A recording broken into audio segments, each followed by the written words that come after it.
Yo les potes, bienvenue à tous sur Investia, j'espère que vous allez bien, j'espère que tout se passe bien dans vos vies, que vous profitez bien de l'été.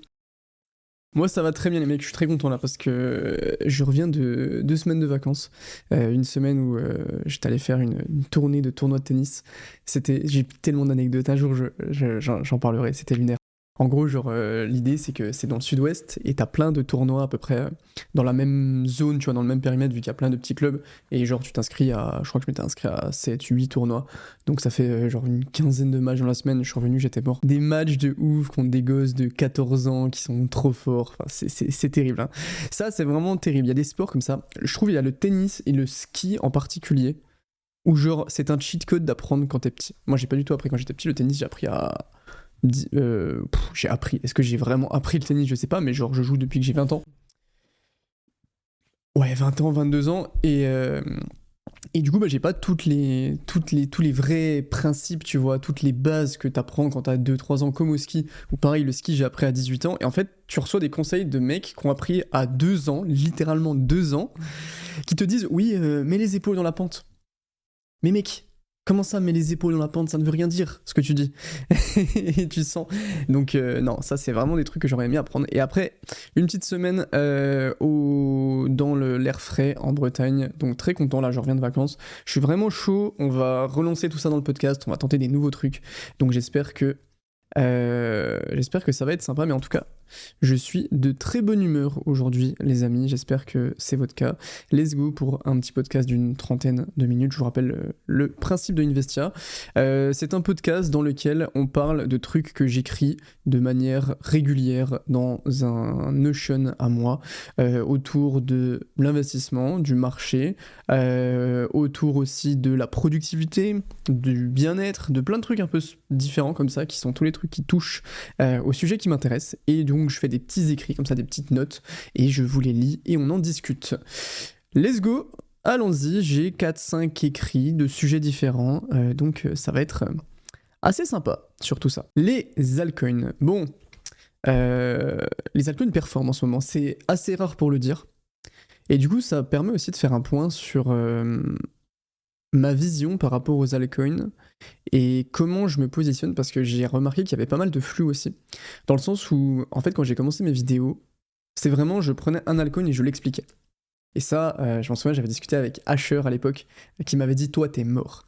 Et je comprenais pas pourquoi. Il me disait « Toi, t'es mort. Tout le monde va croire que tu as investi dans chacun des altcoins, et du coup, tu vas te faire démolir par les gens. » Et je me suis fait démolir. Bon, après, c'est Twitter. Hein. Twitter n'est pas la vraie vie. Mais, mais du coup, je prenais chacun des altcoins pour essayer de l'expliquer. Et donc, j'ai eu un peu cette étiquette de mec qui fait du contenu sur les altcoins, ce qui est vrai, en fait. Je fais du contenu sur les altcoins, c'est pas une étiquette. Mais j'aimerais vous expliquer un peu ma représentation des altcoins. Il y a souvent cette phrase, 99% des altcoins iront à zéro. Alors, j'ai pas fait de calcul précis, mais je pense que c'est l'une des statistiques les plus vraies dans ce marché. Et si on regarde sur la courbe du risque, bah en fait c'est ce qu'il y a de plus risqué en investissement. Pourtant il y a un truc bien différent qu'on voit aussi, c'est tel projet crypto va tout exploser sur le long terme et je vendrai jamais mes tokens de tel projet. Et ça c'est ultra dangereux, tout simplement parce qu'en fait, il faut vraiment comprendre une chose. Les altcoins peuvent faire des très beaux gains, d'accord ? Je sais que pour ceux qui sont sur le marché depuis quelques mois, c'est pas vraiment le truc à la mode, mais les altcoins peuvent permettre de faire des très gros gains. Par contre, il faut comprendre que les altcoins sont des investissements court terme. Regardez ces prix. Ça, c'est les projets qui étaient à la mode en 2020. Donc les Cardano, GMT, Atom, Matic, et il y avait beaucoup de gens qui disaient par exemple pour Matic et Atom, ça je vais hold sur 10 ans par exemple. Apecoin, Polkadot, Chiliz, etc. Bon, aucun n'a réussi à devenir un projet adopté, entre guillemets, aucun n'a réussi à revenir à des niveaux intéressants ou à battre son ancien ATH. On est entre moins 50 et moins 95% de performance depuis le top, j'insiste sur le mot top, de 2021. L'un des seuls contre-exemples de ça, c'est XRP, qui explose en ce moment, mais c'est tout.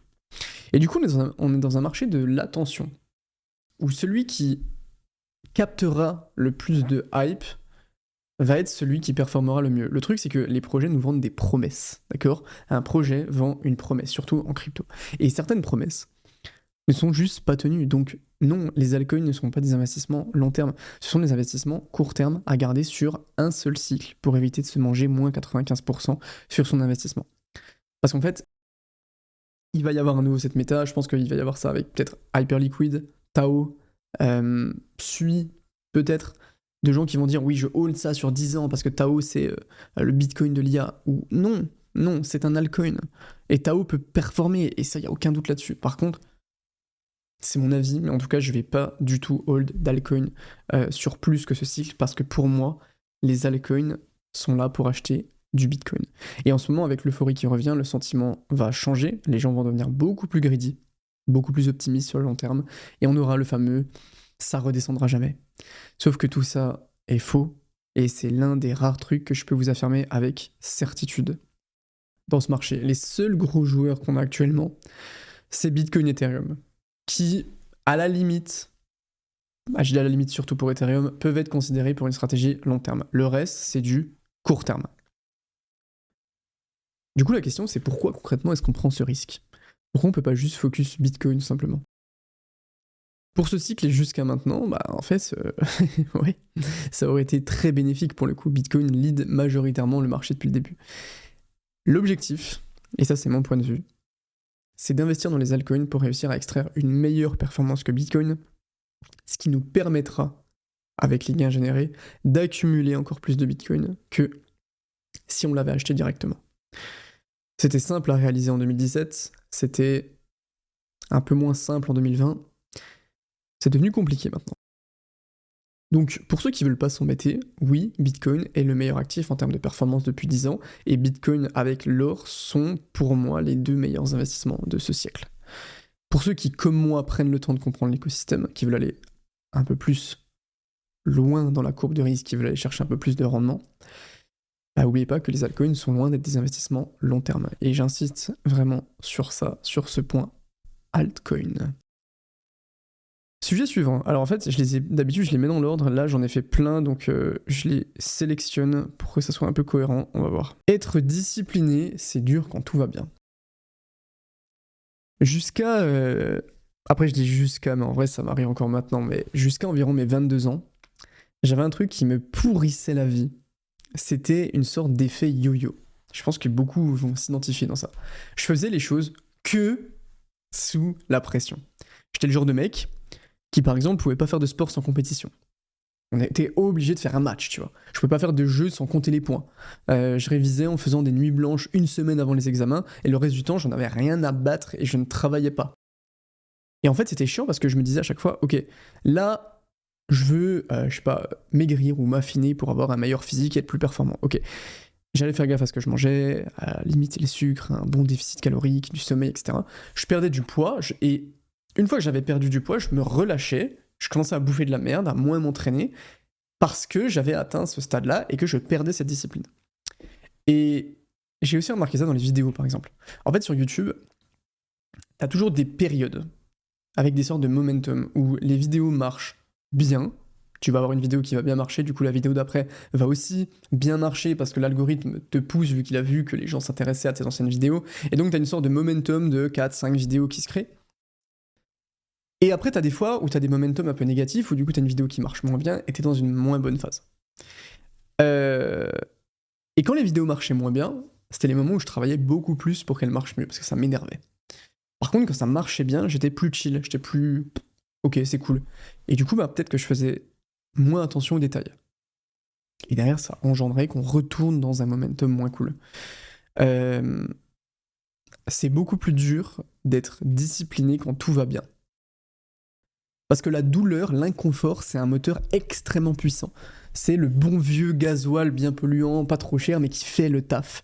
Et donc, on est beaucoup à juste tourner, à marcher à la douleur, à l'inconfort. Notre motivation, notre discipline est basée sur la douleur. Sauf que, quand on a fait suffisamment pour que derrière la douleur s'estompe, ok, j'ai maigri, la douleur c'était de me sentir gros, on n'a plus de carburant, on peut plus avancer, on sait plus quoi faire. Et on est condamné à faire le yo-yo toute notre vie, comme ça. Douleur, satisfaction, j'arrête. Douleur, satisfaction, j'arrête. Dans les relations aussi, ça m'est déjà arrivé. Je pense que ça vous est déjà arrivé aussi. Ah putain, là, ça fait longtemps que j'ai pas contacté tous ces potes, je me suis un peu isolé parce que j'ai trop travaillé, vas-y, je vais faire attention, je vais appeler tel pote, tel pote. Tu le fais, ou pareil avec les grands-parents. Les grands-parents, c'est le bon exemple aussi. Et après, tu le fais moins. Parce que c'est bon, tu te sens plus seul, t'as comblé ce problème, cette douleur.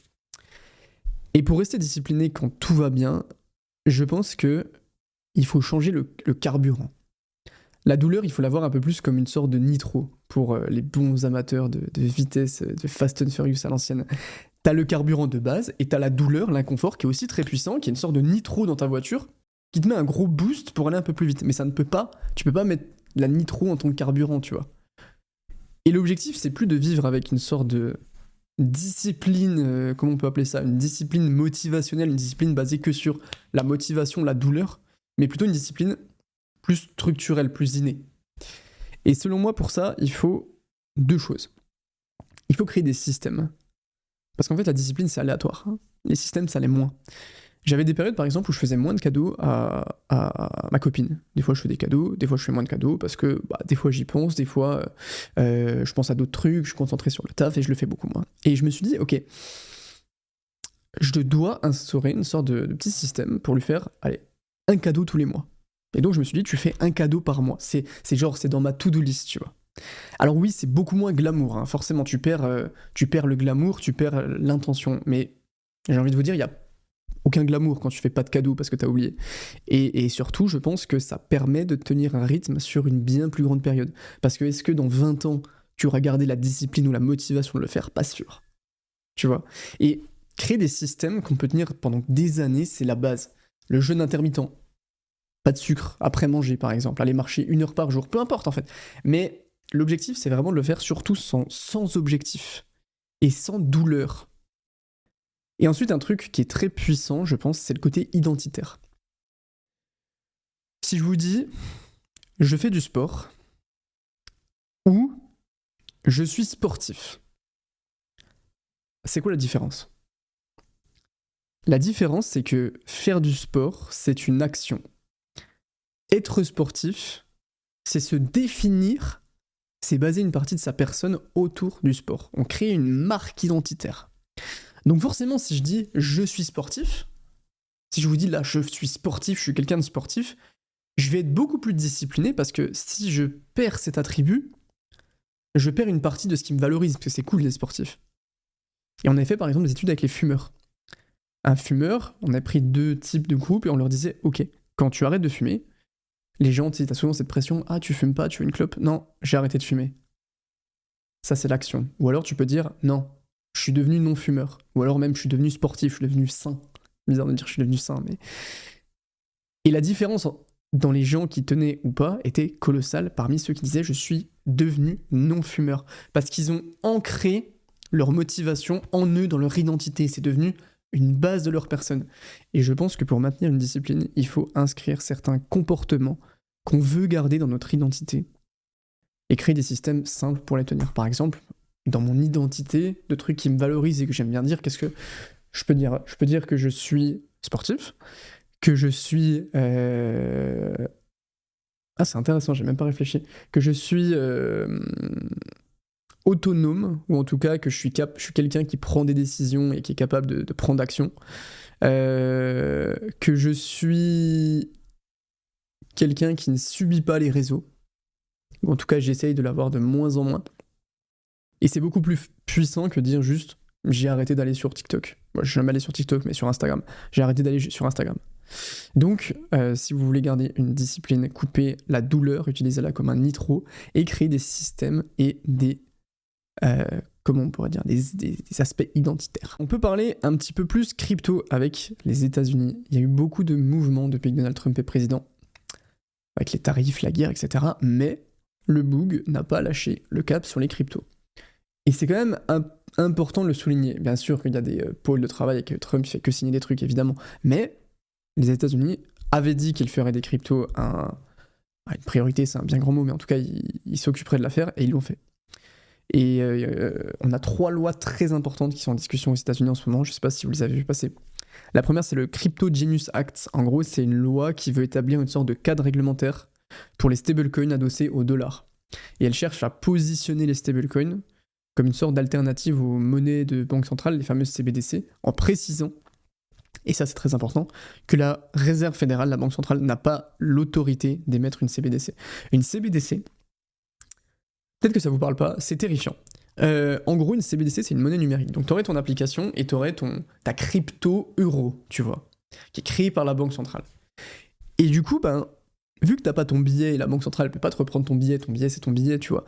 Là, c'est elle qui gère le code, tu vois, c'est du code. Et donc, techniquement, la banque centrale, elle peut te dire, sur ta CBDC, ah, t'as 1000 euros sur ton compte, ok.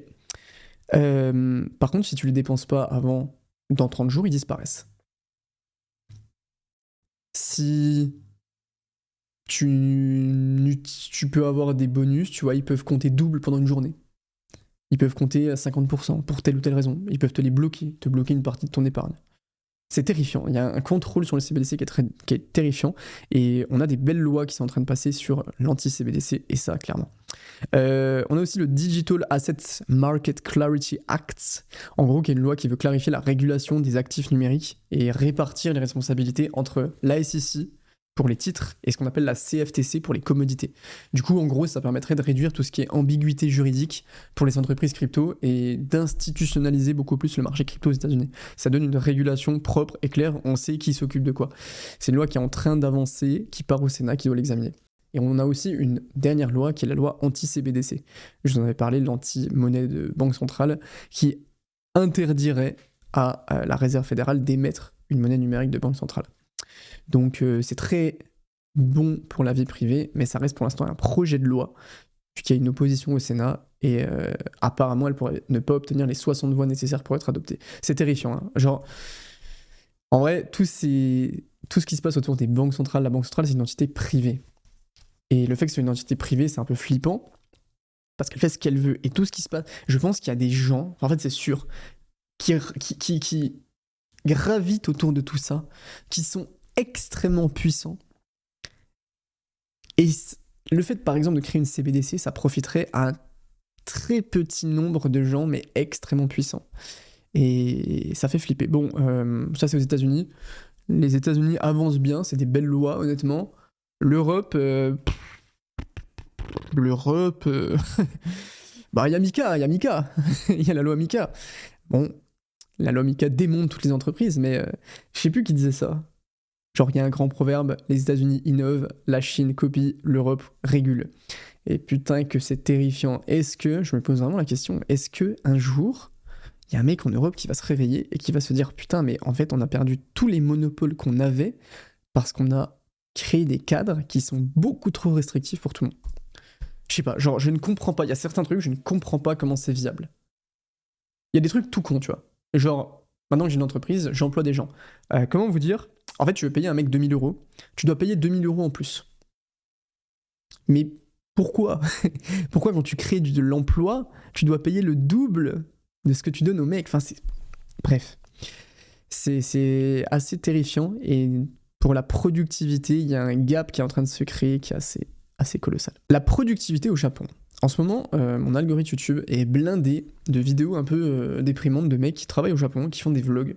Ils filment leur vie qui est un peu pourrie, où en fait le mec il se lève à 5h, il fait 3 heures de trajet de métro, parce que Tokyo c'est immense, je crois que Tokyo c'est 10 fois Paris, donc ils font 3 heures de trajet. Au Japon tu travailles énormément, donc ils travaillent de 9h à 23h, ils rentrent, 3 heures de trajet, ils dorment, ils se lèvent, ils dorment pas beaucoup, etc. Et en fait au Japon, il y a une représentation du travail qui est très différente de chez nous. Déjà au Japon c'est le nombre d'heures de travail qui est valorisé. On préfère te voir à 22h sur ton bureau, même si tu fais semblant de travailler, parce que t'es là, plutôt que de te voir partir trop tôt parce que t'as fini en avance tout ce que tu devais faire, tu vois.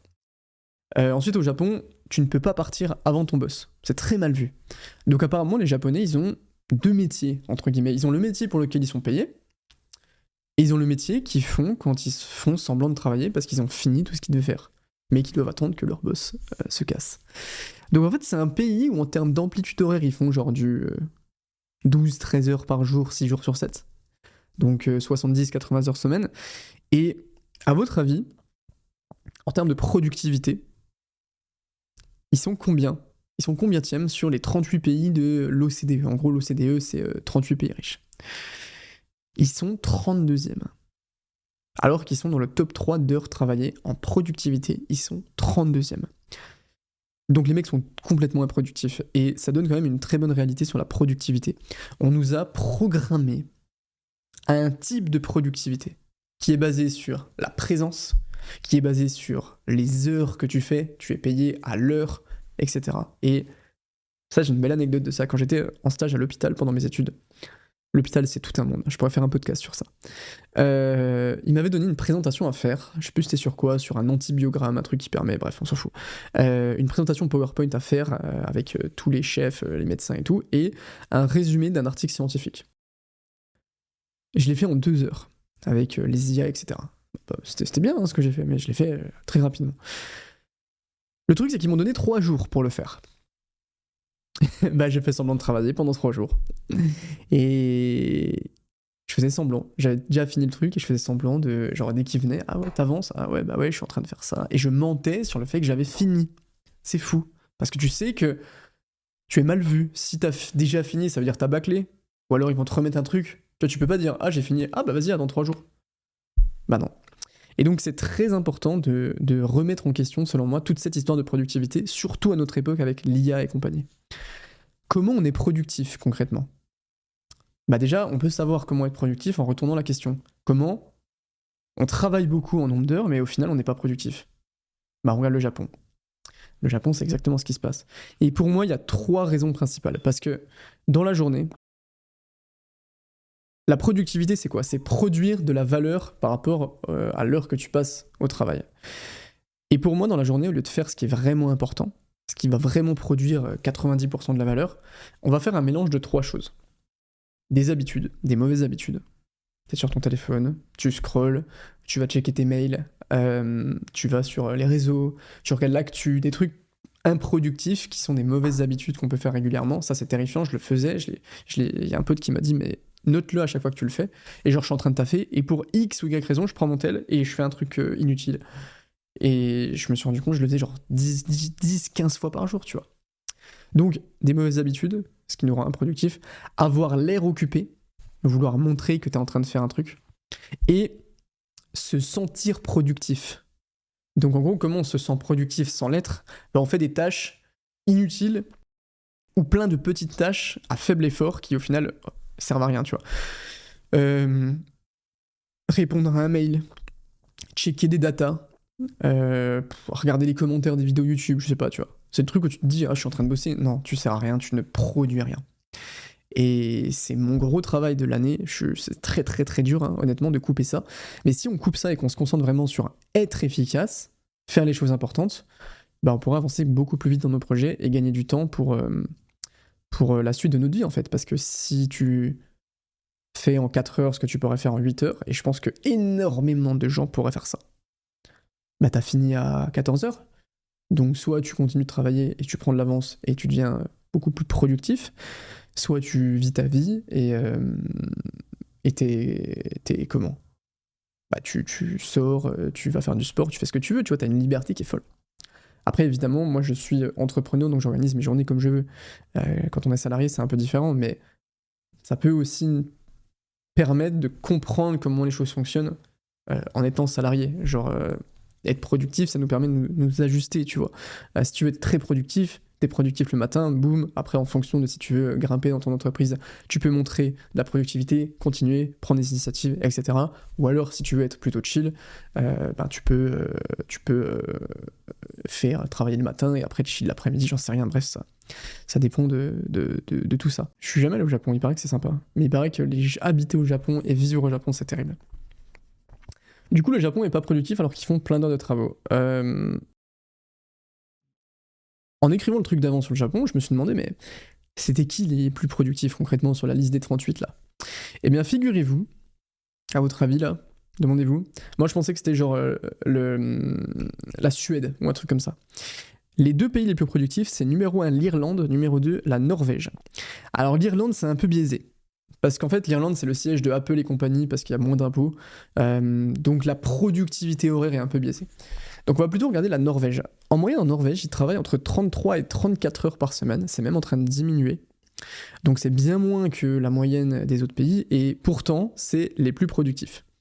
Ils sont aussi dans le classement des plus heureux, ils sont en bonne santé, la Norvège c'est cool, ils courent vite, enfin c'est sympa, tu vois. C'était viking, c'était bien la Norvège. Ah bah, à part, ça serait bien qu'ils arrêtent de tuer des baleines, mais bref. Donc comment ils font en Norvège? Apparemment, la méthode norvégienne, c'est basé sur 3 principes. La formation, l'efficacité, la technologie. La formation, elle est facilitée par l'État. Ils financent beaucoup les études longues, plutôt orientées maths, ingénierie, etc. Et les enfants, ils travaillent beaucoup sur tout ce qui va être résolution de problèmes, autonomie, logique, des trucs utiles de la vraie vie. Est-ce que apprendre par cœur des analyses de 25 textes pour le bac de français n'est pas utile? Non, pas du tout. C'est quand même important de savoir que Thérèse d'Esquerroux, elle vit dans une éternité. Putain, c'est là les techniques, je sais pas s'il y en a qui l'ont.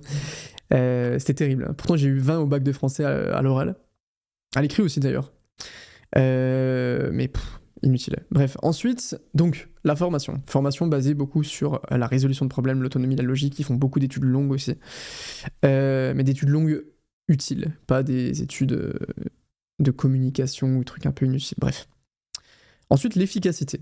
Dans les entreprises norvégiennes, il n'y a pas de présentéisme. T'as fini, tu pars. T'es basé sur ce que tu produis.